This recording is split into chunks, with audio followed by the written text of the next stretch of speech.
Hey, Stolen Cousins. You already know what time it is. Boom, boom, boom. What time is it? What time is it?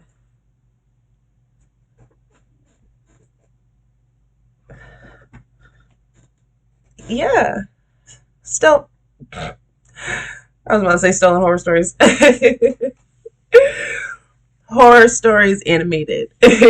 Three true sleepover horror stories animated. Were you guys allowed to sleep over your friend's house? Really? I was not until I reached about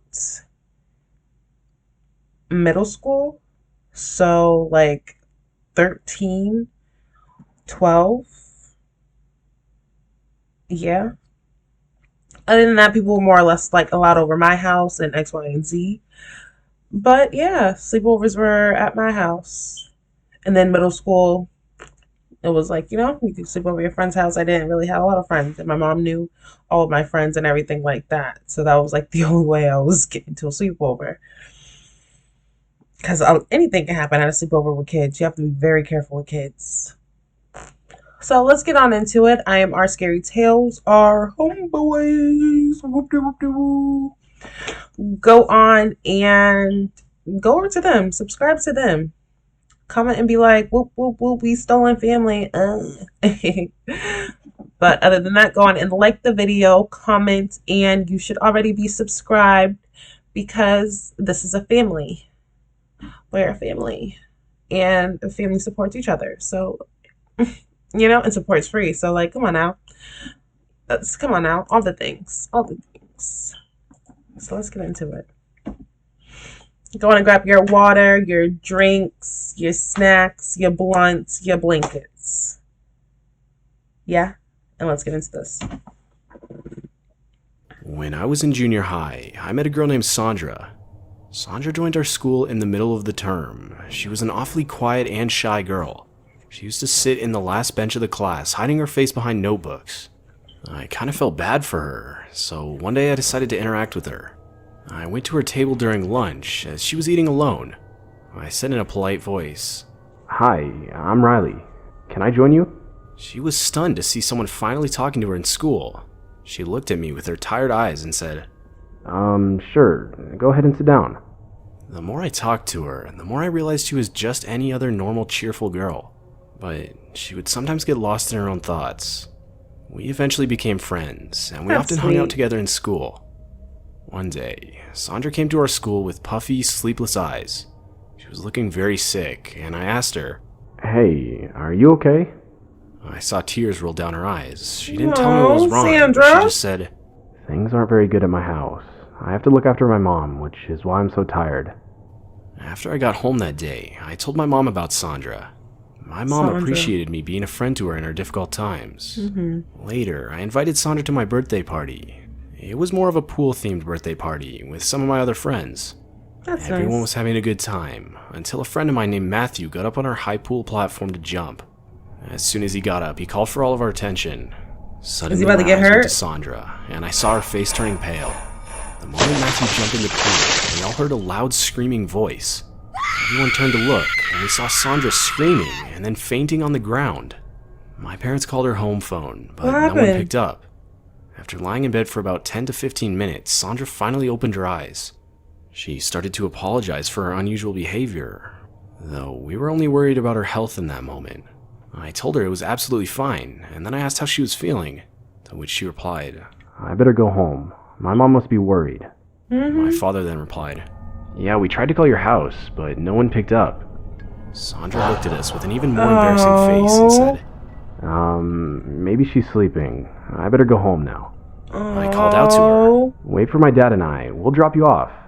but before I could finish, she quickly took her bag and bolted out of our house. Yeah, girl, I she felt gotta really see. weird about She her gotta make sure her behavior that mom's day. okay. My parents told me to call her back and check how she was doing. I called her 3 times that night, but she didn't pick up once. She didn't come to school for the next 3 days. During lunch, Matthew said, "I always felt there was something wrong with that girl. I don't know why you would want to be her friend, Riley." Boy, I shut felt up. bad hearing a comment like that. I decided to call her back that night. After I came home, I called her again, and this time she picked up my call. I said in an exciting voice, "Sandra, where are you? Why aren't you coming to school? Is everything alright? She replied in a calm voice. Yeah, I'm doing fine. I just stayed back home to take care of my mother. It might take a few more days for me to come back to school, you know. I realized she was in a tough situation, so I said, Yeah, I understand that. Listen, I was thinking I could bring you the class assignments myself. I was thinking I could stay over so that I could help you regarding the studies. I knew she badly needed a friend, but was too scared to ask for help, so I volunteered. I was waiting for a reply because she was hesitating. Sandra said, You want to stay at my house? Riley, I would really appreciate your help right now, but... She was cut off. Someone suddenly grabbed the phone from her, and a squeaky female voice took over the call. Hi, it's me, Sandra's mother, Lucy Cooper. Sandra spoke to me about you. You're such a sweet girl, Riley. I would love to have you over this Saturday at our house. Do I need to talk to your parents? Everything happened so fast. I could barely figure things out. I said in an awkward tone.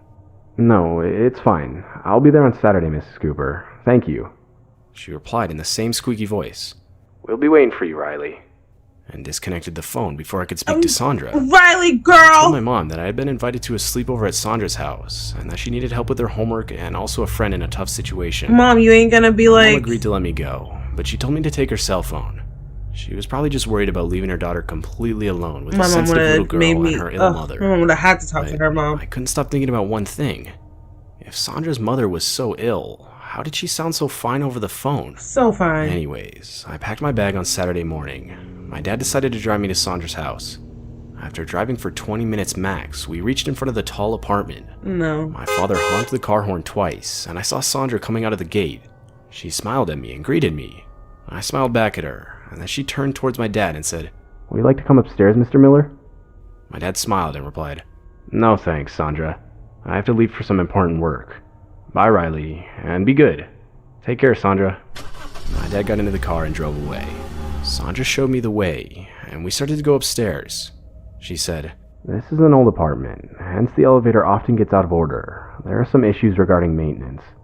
The stairway did look old, and the apartment was extremely quiet. I realized very few people live here. Sandra's apartment was on the 4th floor, and by the time we reached the apartment, I was panting like a dog. I sat down on the couch in the living room. Sandra's mom, Mrs. Cooper, came from the kitchen with lemonade. She was a thin, bony-looking lady.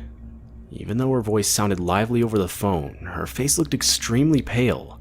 Her eyes looked tired, and there were streaks of white hair showing a sign of premature aging. I smiled awkwardly and said, Thank you for having me, Mrs. Cooper. She smiled really big and said, Sandra hardly brings any of her friends home. Maybe she's embarrassed by me. Then looked at Sandra with her big smile. Possibly. Sandra said, Don't say that, Mom. Among the other school kids, Riley is the only one nice to me. One thing I noticed about Mrs. Cooper is that her eyes kept strolling here and there, as if she was looking for someone. Mom, what's for dinner? Sandra then said. Mrs. Cooper suddenly came back to her senses and replied, I'm making a special chicken pasta for you. Sandra, take Riley to your room. I'll call you when dinner's ready. Sandra then took me to her room. On the way to her room, I saw another room on the left, but that room was locked. I thought to ask whose room it was, Don't be but I held touching back shit, my unnecessary Riley. curiosity. Sandra and I sat on our bed, and we started to talk. I told her what was happening around school. We then discussed our assignments and had a good time. She was laughing and smiling. I was talking to her when suddenly my eyes went to the half-shut door of the room and my stomach dropped. I saw a pair of creepy, wide eyes watching me. The stare was so still, it reminded me of a dead person's eyes. Sandra followed my eyes and said in an awkward voice, What is it, Mom? Mrs. Cooper then walked inside the room. What is it, And Mom? said in a low voice. Dinner is ready, girls. I came to tell you that. After She just left be the looking in your room Sandra like looked at that me and all the said, time? Excuse my mom's behavior. Her mental state is not that well. She means no harm, Riley. I didn't say anything, just smiled back at her uncomfortably. The way her mom was watching me was really creepy. Anyway, we finished our dinner, and I thanked Mrs. Cooper for the delicious meal. She then said, It was my pleasure having a sweet girl like you at our house. You know, Sandra's older sister Samantha was just like you, always looking after her little sister. Until one day. She then got lost in her own thoughts. Sandra immediately said, Let's go to sleep now. Mom, you should go to sleep too. You need a rest. Mrs. Cooper smiled and went to her room. She didn't even finish what she was eating. I, on the other hand, was shocked to hear Sandra have a sister. I arranged my sleeping bag and finally asked her, You didn't tell me you have a sister. A sense of Shut surprise up. and discomfort lit up Sandra's face. She replied in a hesitant voice, Yeah, but she doesn't live with us anymore. Thanks for coming and helping me with my assignments today, Riley. I will join the school very soon. I realized she was not willing to talk about her sister, so I just Girl. went to sleep. Fast forward to around 2:30 a.m., and I woke up thirsty. There was no water in the room, so I went to the kitchen. The house was in complete darkness. Why would you go to the The kitchen? moonlight coming from the windows helped me make And my her way. mom was being I weird. drank my glass of water, but as soon as I turned back, I saw a figure standing in the main door of the apartment. At first I was going to scream, thinking someone broke in. Then I noticed the eyes and realized it was Sandra's mom. She was standing with that same lifeless stare and watching me. I said, Mrs. Cooper. You almost scared me. Why are you up so late? Is everything alright? He smiled Is it and the said, mom or the I sister? couldn't sleep, so I thought I'd go get some fresh air. You want to join me? No. At that point, I was actually a guest in her house, so out of gratitude, I couldn't say no to her. Yes, you So, I thought could. instead of waking up Sandra, I could take care Oh, of Mrs. hell Cooper no. for a while. I agreed to accompany her. We came out of the apartment. It was a warm summer night. She probably don't ever bring her and mama said in a outside. whispering voice, Come with me. and started to walk upstairs. I followed her, and we came to the 5th floor balcony. The wind was rushing, the sky was full of stars, and the moon stood right in front of my eyes. Mrs. Cooper stood near the balcony and breathed heavily. I said in a hesitant voice. So do you come here often, Mrs. Cooper? Mrs. Cooper didn't reply. She kept staring at the bottom of the apartment. She was literally She too was close to supposed the to edge. be It over freaked there. me out. I said nervously, It's getting late now. Let's go back, Mrs. Cooper. Sandra will get worried if she wakes up and sees we are gone. Mrs. Cooper didn't move, and she didn't say anything. She just kept staring at the bottom of the apartment. All of a sudden, she looked at me with her creepy wide eyes and said, Jump. I was obviously shocked. I replied, Sorry, what? Go your she ass then grabbed my back hand and downstairs. repeated herself. Out of fear of this sudden violence in her behavior, I started to scream. Mrs. Cooper, what are you doing? Let me go. She kept screaming in the same voice. Jump. I said jump. Samantha didn't hesitate to jump, then why are you so afraid? Oh, Scream hell woke up no. the tenants living on the 5th floor. Told They you. rushed towards us, and Sandra came running upstairs crying. Mom, Samantha's dead. Why can't you accept that? Mrs. Cooper fainted onto the floor. After screaming for one last time, I called my parents instantly, and they took me home that night. My father arranged an ambulance and admitted Mrs. Cooper to the hospital. Sandra is now living with us until her mom gets well. Good shit. That's Came to nice. know that 2 years back, her older sister Samantha jumped from the 5th floor balcony and committed suicide. Her mom couldn't take the shock and turned out to be delusional. If I'm being honest, I feel really bad for them. It was both sad and scary to see what the loss of a loved one did to their family. That's so sad. Mom was crazy as shit. Richa picked up the phone. It was her best friend Emma. She said in an exciting voice. When are you guys coming?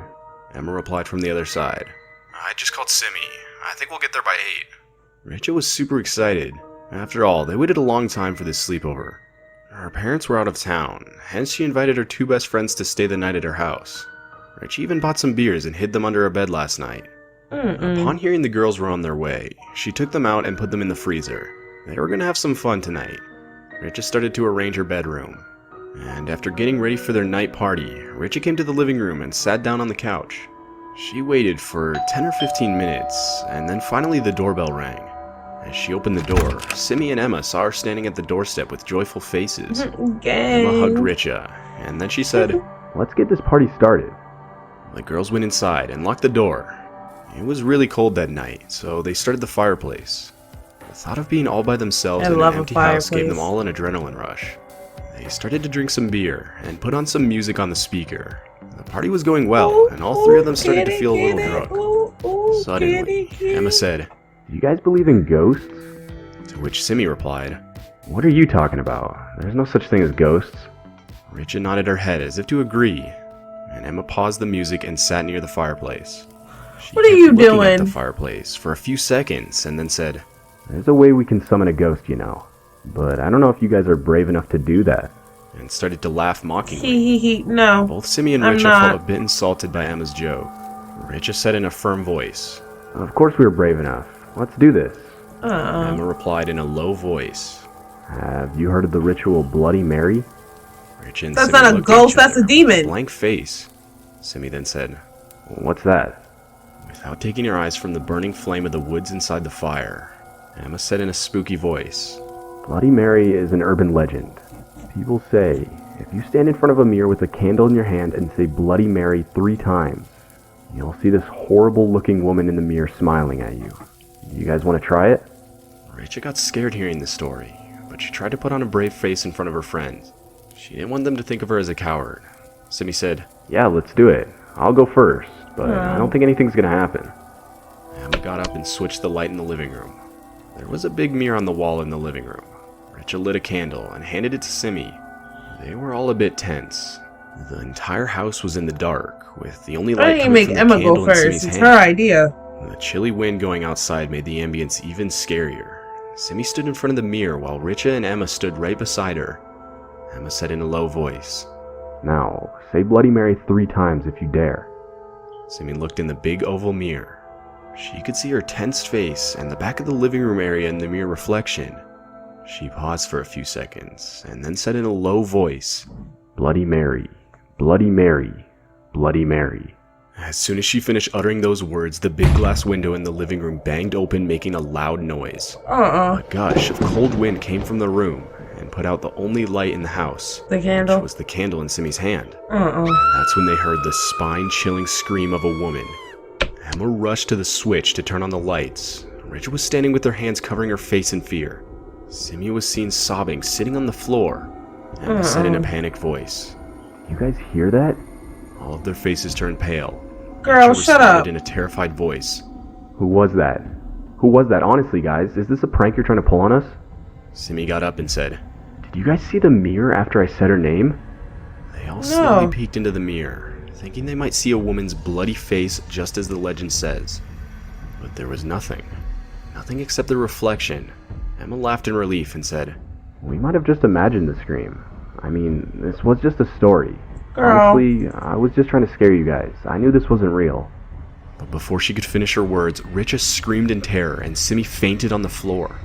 Confused with the reaction, Emma looked to Richa and saw her white, bloodless face staring at her. Emma realized Richa was looking behind her. She slowly turned back, and what she saw made her heart drop to Demon. her stomach. The corridor towards the main door lied behind her, and at the end of the corridor she saw a woman. A woman with a terrifyingly bloody face was looking at them. Blood was dripping from her eyes and her nostrils. The woman was wearing a white sleeping gown. Her hands were filled with blood too. She had huge white eyes with a tiny black pupil dot inside them. And the woman then smiled, horrifyingly. Her smile Demon. was spread from one ear to the other. Y'all over She here said in playing a with demonic demons. voice. I said it was a You called demon. for me. Now, here I am.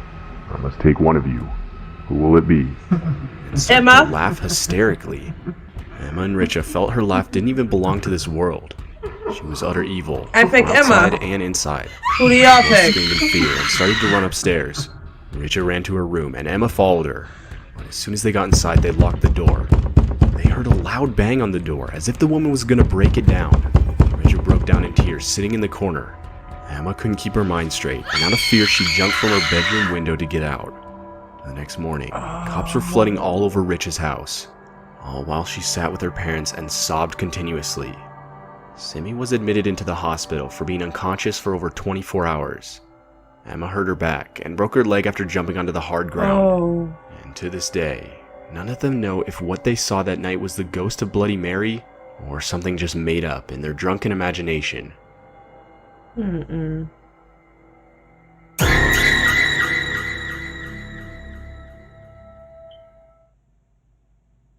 The content of this story can be disturbing to some people. This is a true incident that ruined my life, and I still go to therapy for to get over the trauma. When I was 10 years old, I moved into a new house with my mom and dad. This house was in a beautiful neighborhood. My dad took a teaching job at a high school in that area. We were excited about a fresh start. I actually even joined the same Love a school where fresh my dad became start. a new history teacher. On the first day of school, I was shy and nervous, but the kids in my class behaved nicely to me. There was where I met Sally. Sally was a cheerful girl. She had a lot of friends. She introduced me to everyone in the class, and soon enough I got mixed with the kids of the town. Sally and I often hung out together. One day, after school, I was coming home with my dad when I saw Sally getting into our principal, Mr. Sherman's car.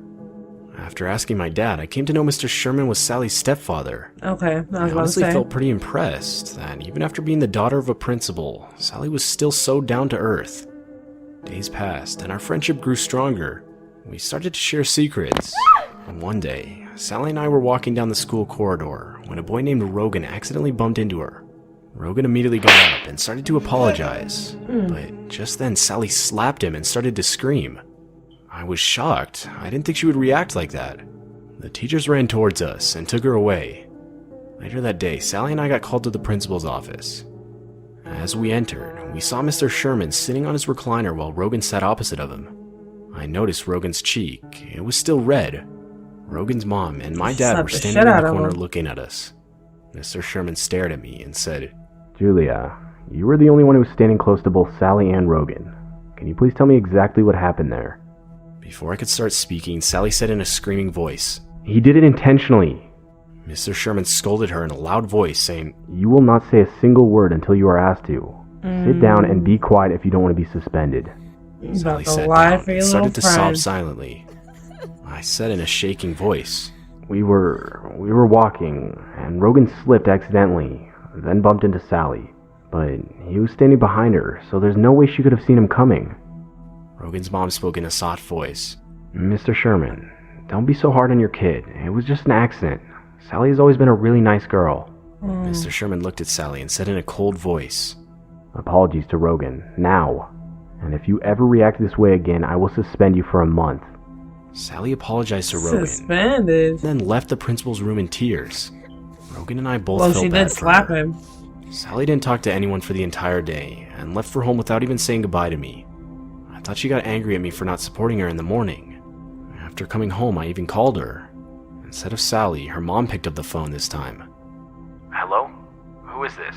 She said. Her friend. I replied. Mrs. Sherman, Is can I talk to Sally- Sally?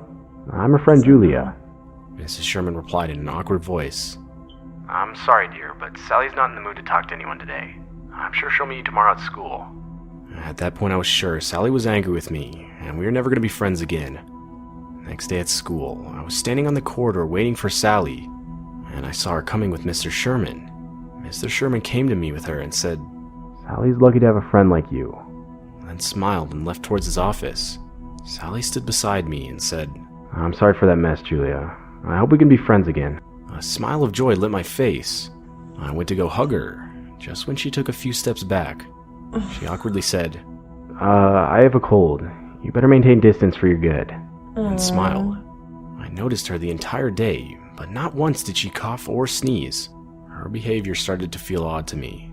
After our classes, Sally and I both stood near the school exit waiting for our parents to take us home.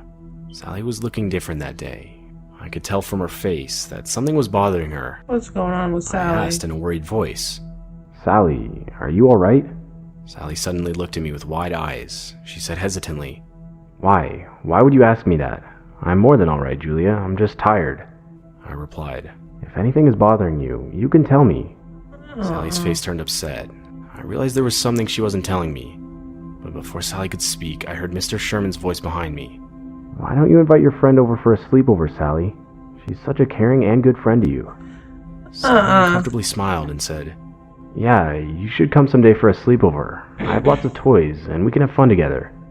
Mr. Sherman then said, Why someday, Julia? Please, come on tomorrow and spend the night with us. I'm sure Sally She will be glad said to have someday. She didn't say smiled, tomorrow. and I nodded to join her for the sleepover. My mom baked a cake to give to the Shermans. She took me to their house, and they had a beautiful house. Sally's room was honestly amazing. Mrs. Sherman and my mom chatted for some time. She then kissed me goodnight and left. After a delicious dinner, Sally and I sat down to watch some TV in the living room.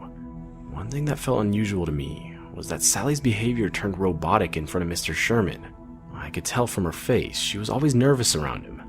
Now, Mr. Sherman was always a bit strict, and also it was natural to be a bit distanced from your stepfather. So I never said anything regarding this to Sally. Around 9 p.m., Mr. Sherman came to us and said, Okay, girls, enough TV for today. It's time to go to bed now.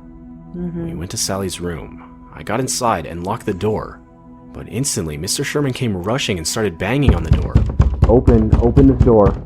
I got extremely shocked and opened the door immediately. Mr. Sherman said in an annoying voice, We don't lock doors in this house, Julia. Specifically, Sally has a habit of going to the washroom at midnight. Also, in case of any emergency, it's better to keep the rooms unlocked. Good night now. He walked away. It's a whole I speech. said in a relieved voice. Jeez, your father is strict, Sally. She said in an upset voice. He's not my My father. stepfather. My dad loved me a lot. She then lied on her bed. Aww. I could easily sense the disturbance in this house, but there was nothing I could do. I went to lie down, and that was when Sally said something really weird. Julia, would you mind sleeping on the door side of the bed? I want to sleep near the window. I replied. Yeah, sure. We talked for a few minutes more, and gradually fell asleep. I don't recall what time it was, but suddenly a weird sensation woke me up. I felt something was tickling my feet. The tickle was hell very no. gentle. It took time to register. But as I I opened knew my it. eyes, I saw a You dark fucking figure sick standing fuck. right next to me. It was a man with wide, creepy eyes. The man then started to move his hand up my leg, and I realized it was not a dream at all. My eyes adjusted Kick him to in the the darkness, and the pale moonlight touched the man's face as he leaned over me. It was none other than Mr. Sherman. I screamed from the top of my lungs, and Mr. Sherman stepped back in response. He said in a scared voice, Julia, this is Sally's side of the bed. Why are you... but before he could say anything further, Sally's mom rushed into our room. She switched on the light and got shocked. I was sitting on the bed with a terrified face, and Sally got up crying out loud. Mrs. Sherman said in a panicked voice. What the hell is going on here? Mr. Sherman said in a fumbled voice. Oh. I was just checking if the girls were sleeping. But I now understood how he victimized Sally, and why she was so terrified of someone's touch. Sally sobbed and told everything to her mom. Mrs. Sherman couldn't believe her ears. Oh, Mr. her Sherman mom tried to didn't escape, know. but she grabbed the table lamp nearby and threw it at Good his head. shit, Mom. Mr. Sherman fainted on the floor as blood rushed down from his head. The Good cops were shit, called, Mom. And my mom and dad came. Mr. Sherman was taken into custody for being a child molester. I Sick honestly fuck. felt really bad for Sally, that she had to go through that trauma at such a young age. I now realize why that night Sally told me to swap sides. It was nothing but a cry for help.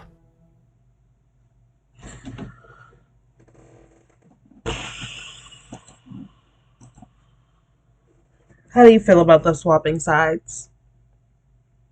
I feel as if it was like, because it's probably happened so many times and was happening for so long that she didn't have a voice to tell until it happened to her friend as well. Because it would have just kept going. She knew that it was her side of the bed. That's what he said. That was so sickening. Ugh, what a story. I love you guys. Like, comment, and subscribe. Please, please, please, if you have little wee lads, please watch over them. Don't let them sleep over everybody's house, especially if you don't know their parents, like, for years. If you haven't knew their parents for years, please just don't be letting your kid go to everybody else's house. Like, comment, and subscribe. Go and subscribe to IMR Scary Tales. And I love you guys. Bye.